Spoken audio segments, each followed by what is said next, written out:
Intel ने launch किए हैं नए प्रोसेसर्स, 10 जनरेशन के आई प्रोसेसर्स लॉन्च किए हैं, राइट।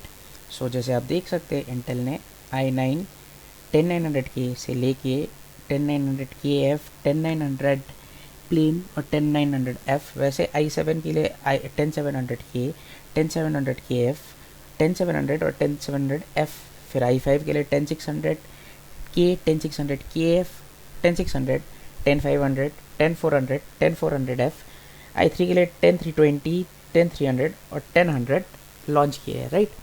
सो सबसे पहले बात करते हैं इंटेल ने, मतलब देखिए सबसे पहले क्या होता था कि पहले जब आई के प्रोसेसर्स रिलीज़ होते थे, सो दो दो या तीन तीन में रिलीज़ होते थे। अब देखिए जैसे देखिए बस एक ही वेरिएंट के लिए, i9 वेरिएंट के लिए 4 वेरिएंट लॉन्च किया है, राइट। अब आप इसे अगर मार्केट स्ट्रैटेजी बोलिए, AMD के साथ हारते हुए हारने का डर बोलिए, जो भी बोलिए, मतलब इंटेल ने ये नया स्ट्रैटेजी अपनाया है, राइट। सो अगर आप देखेंगे i9 का, देखिए i9 10900K का मतलब होता है यहाँ के का मतलब है कि ये अनलॉक्ड है और आपको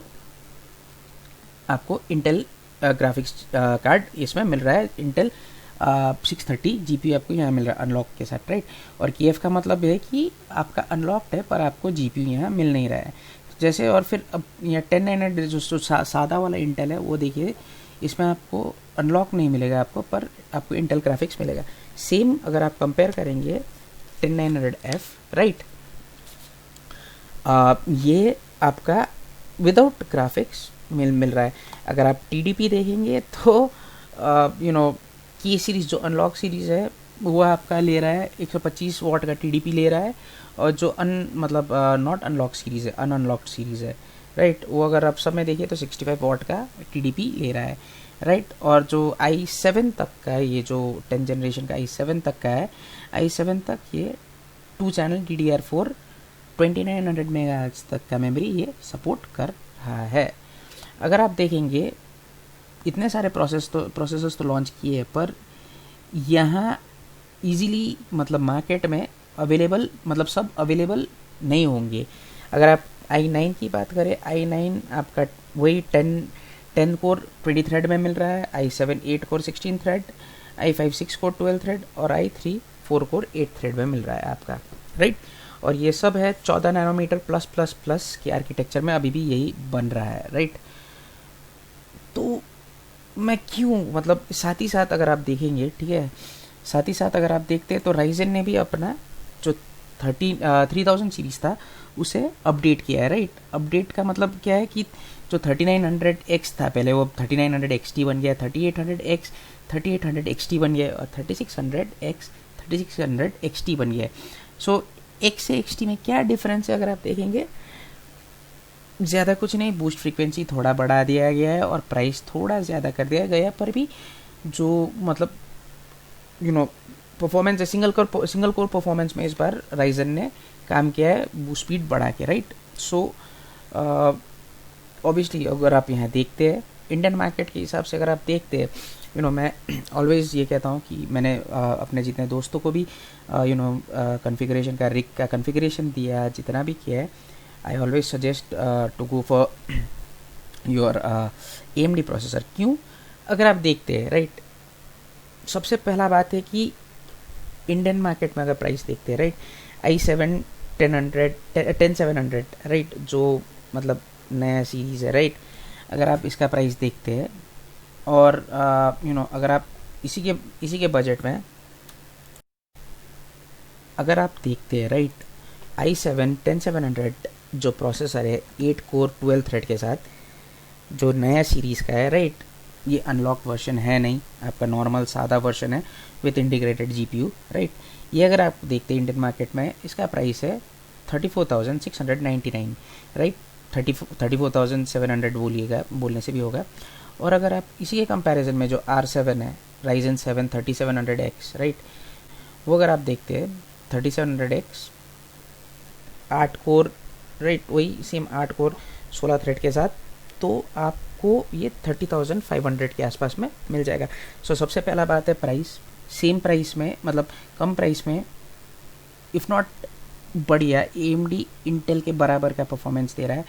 अब दूसरा बात आप देखिए, राइट, इंटेल अपने पीसी मतलब अपने सीपीयूज़ में, राइट, इंटेल कूलर नहीं दे रहा है, सो आपको कूलर ख़रीदना पड़ेगा, राइट।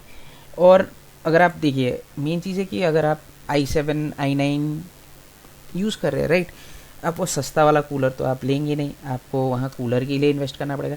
और जो थर्ड बात है इंटेल का, क्यों मैं इंटेल रिकमेंड नहीं करूँगा, इज़ बिकॉज आर्किटेक्चर तो छोड़ दीजिए, obviously 14 nanometer plus plus plus के आर्किटेक्चर में इंटेल बनाया है। राइजन Zen 2 आर्किटेक्चर जो 7 नैनोमीटर यूज़ करता है उसमें बनाया। मैं उतना टेक्निकल डिटेल में जाऊँगा ही नहीं, एक नॉर्मल लेमैन की तरह अगर सोचूंगा, राइट, इंटेल के जो प्रोसेसर्स है वो चिपसेट अपना बदलते रहते हैं, राइट, जैसे मतलब, और चिपसेट बदल रहे हैं तो दैट मीन्स आप जब अपग्रेड करेंगे या आप जब नया प्रोसेसर खरीदेंगे तो आपको उसके साथ मदरबोर्ड भी लेना पड़ेगा नया। अगर आप देखते हैं i7 जो कॉफ़ी लेक सीरीज़ था, 9700 जो कॉफ़ी लेक सीरीज़ था, वो आपका चलता था LGA 1151 के मतलब सॉकेट में चलता था, राइट, LGA 1151। सो LGA 1151 सॉकेट वाले मदरबोर्ड को ये सपोर्ट करता था। अब जो आपके नए इंटेल के नए प्रोसेसर्स है वो LGA 1200 के सॉकेट में चलते हैं, राइट। सो दैट मीन्स अगर आप अपग्रेड कर रहे हैं, राइट, 9 जनरेशन से 10 जनरेशन, ठीक है, आपको नया मदरबोर्ड भी खरीदना अनिवार्य हो जाता है, राइट। और वहीं अगर आप राइजन में देखेंगे, राइजन ने जो चीज़ बोला था, राइट, AMD ने जो जो वादा किया था उसमें अड़े रहे हैं वो लोग, और AM4 सॉकेट ही यूज़ हो रहा है, अभी भी AM4 सॉकेट ही यूज़ हो रहा है। और मतलब एटलीस्ट आने वाले 2-3 साल तक AM4 सॉकेट ही यूज़ होगा।